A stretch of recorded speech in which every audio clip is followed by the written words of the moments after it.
All right, gentlemen, welcome to yet another exciting episode of A Quiet Morning, where we just sit and admire what's left of the public park. And today marks the 100th video I upload to this channel, of course, counting shorts, but I count shorts because shorts are videos. Doesn't matter to me. So I thought it might be a good time to reflect on what I was trying to accomplish with this channel, what I have accomplished, and really on these several months that have passed. So I started this channel in December of 24, right? And I started it at the behest of my good friend Wyvern the Terrible, and you should check out his channel because he was saying that there's just so many voices on YouTube which are very explicitly pro-Russian and anti-Ukrainian, and you need someone like me because I was already having these conversations with my friends privately, or writing about it, and you need someone to go out and say these things on YouTube. So, I thought to myself, you know what? I do have quite a lot of free time in the day where I just go walk to clear my head or I drive, I get stuck in traffic often. So why not use this time a little bit more productively? I mean, I have these thoughts as it happens, I have these conversations with my friends no matter what happens. So, I mean, just why not put it out there, and maybe someone will resonate with it, and maybe someone will think it's a worth addition to their day. Well, as it happens, we are now 100 videos into this channel. I'm uploading a little bit more regularly than other times that I've tried to have a YouTube channel, so like several videos a week. I try to do it once every other day, but sometimes it just doesn't check out that way because I don't know. I don't have any ideas, or I'm doing some other things, or I'm traveling, and also it's just yeah. I mean, it's like but I really do enjoy making these videos. I do enjoy making these, and of course having the conversations in the comment section. People are smarter than I give them credit for sometimes, and most of the time they're pretty stupid. But you know what they say.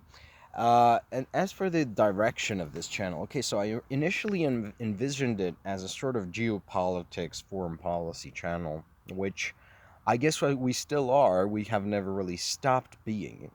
And the main strength of this channel is that I have spent the better part of my life just staring at maps of the world, maps of Europe, maps of the Near East, maps of Africa, maps of Asia, and that I can give a geographical dimension to talking about world events, right?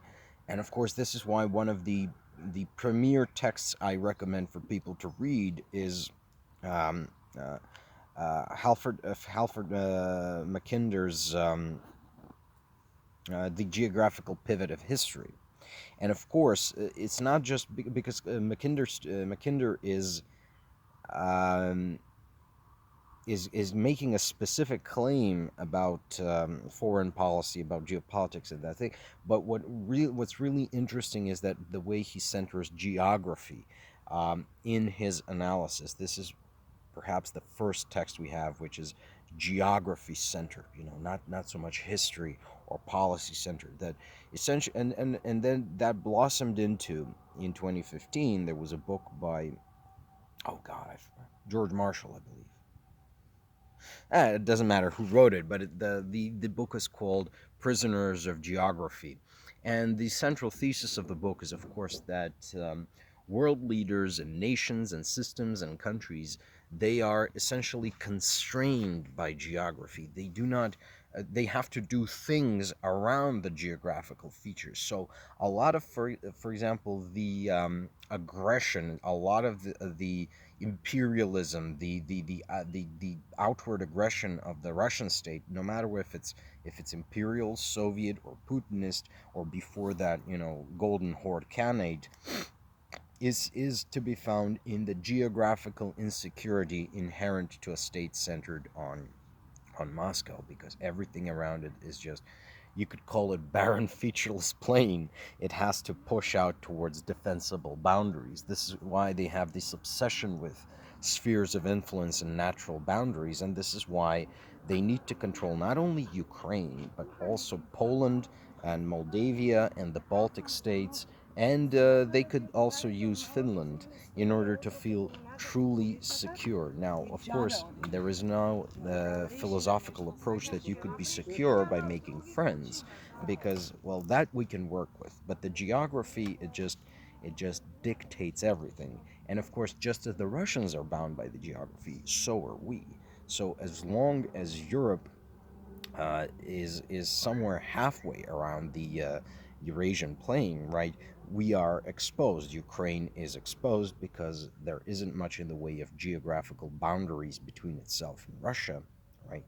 The Baltic states, Finland, Poland, Belarus, insofar as it chooses to rejoin the European family of nations, this is all going to face, a precarious geographic position, and this is why I've called for when the Russian state collapses, as it appears to be near collapsing, Europe should actually push out towards a defensible natural boundary. Just seize the lands between its current frontier and uh, the next defensible natural features. Those would be the Ural Mountains and the Volga River. Ural Volga should be the new frontier of Europe, and the post-Russian space should be filled with Europe-aligned free states, such as a renewed Republic of Novgorod, something that has been discussed previously, because the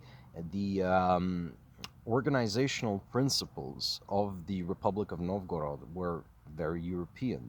They were focused uh, on human freedom and achievement, on civilizational achievement, as opposed to the current focus of the Muscovite state, which is autocracy, extinguishing of the human spirit, and just territorial expansion without civilizational attainment of any kind. Any civilizational attainment they claim actually came from other peoples, and was taken in the most traditional of ways, and that is theft. But yeah, that is a geographic vision. But geography will only take you for so far. So this is why we need to bring in all of the other sciences. We need history.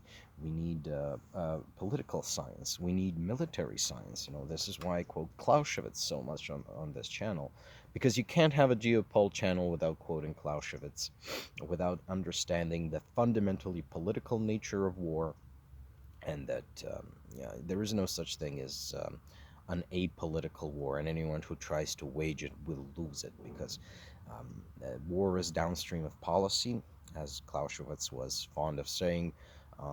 War is just a continuation of politics with a mixture of other means, and that is possibly one of the most misunderstood quotes in the Western canon, yet here we fucking are.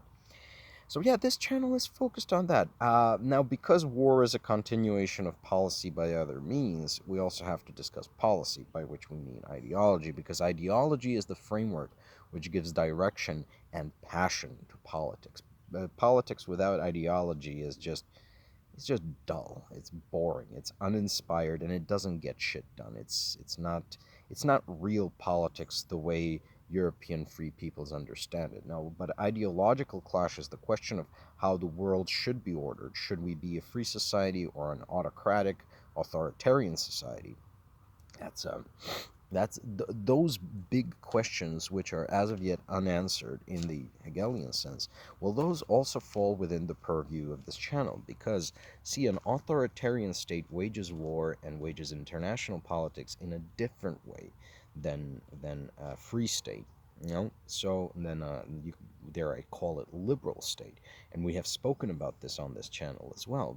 The difficulty of Russia in organizing mobilization is because the state is the private property of the Tsar. So why should any Russian serf or peasant, which the population is, concern itself with affairs of the state? Because the affairs of the state are just affairs of the Tsar, and that's really the essence of This is why you see you cannot disentangle war from politics. War is always downstream of politics, and the way a polity is ordered dictates the way in which it wages war, and dictates, of course, its choice of war targets, and whether it goes to war at all or not, or whether it just tries everything else before um, uh, reaching for this utmost of instruments of foreign policy.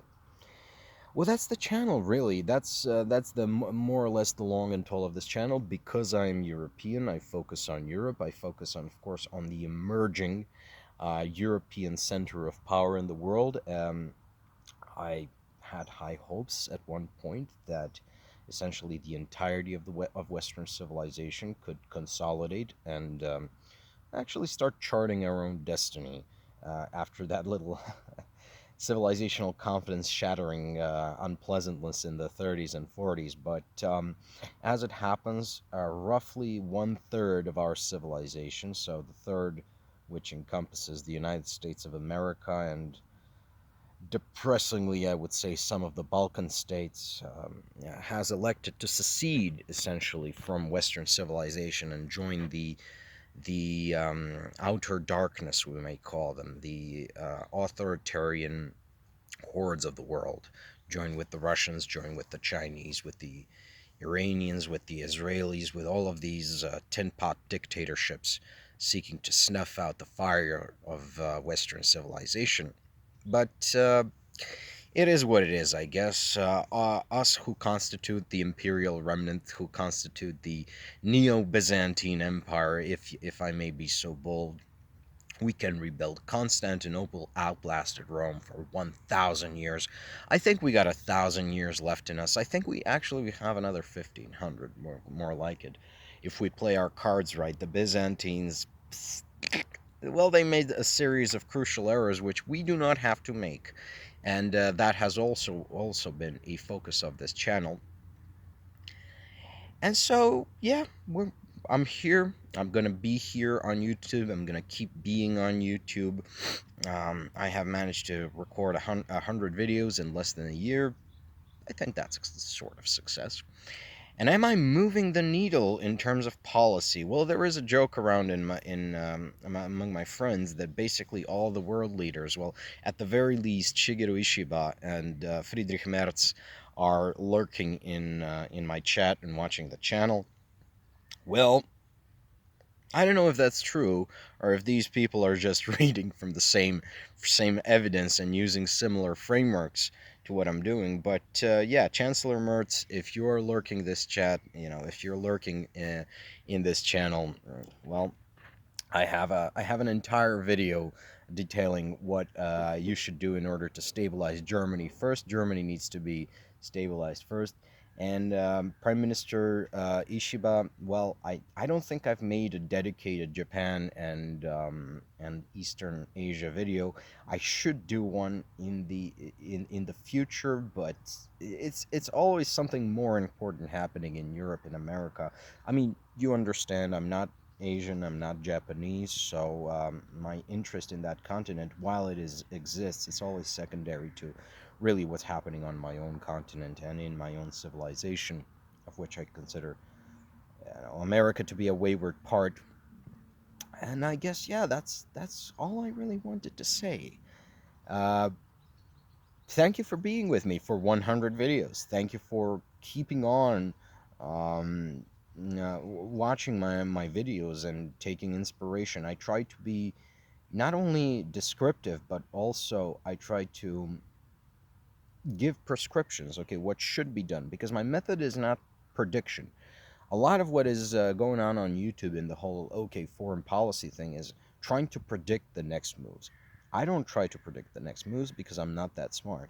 My philosophy has always been do not try to predict the future, but try to shore up your own position in such a way that the future cannot realistically harm you. That's called being robust. And you might even try to gain from the uncertainty, which is certain to follow, because nothing in life is as certain as uncertainty. So I think that trying to predict the future, trying to predict what's going to happen in the world, is a fool's errand. And really, the thing we should be focusing on is stabilizing and securing our own position, whether as individual countries or as part of a broader civilizational whole, which I believe, yeah, of course, we should also be building the broader civilizational whole, so we can um, so we can meet the challenges of the future, be able to pool our resources, pool our our put our brains together, put our hands together, all of our resources together, so we can meet the future better. That is fundamentally my method. I don't try to be smarter than probability. I try to be, you know, I really just try to be in the best position to survive and possibly even thrive as the world destabilizes and moves to a period of uncertainty. And that is what our countries and civilizations should be doing as well. That's the best advice I can give you. I know, it's not mind boggling. It really is just as basic as put in your fundamentals, and then eventually there will be a time where it pays off. Thank you for being my audience. Bye bye, folks. See you next time.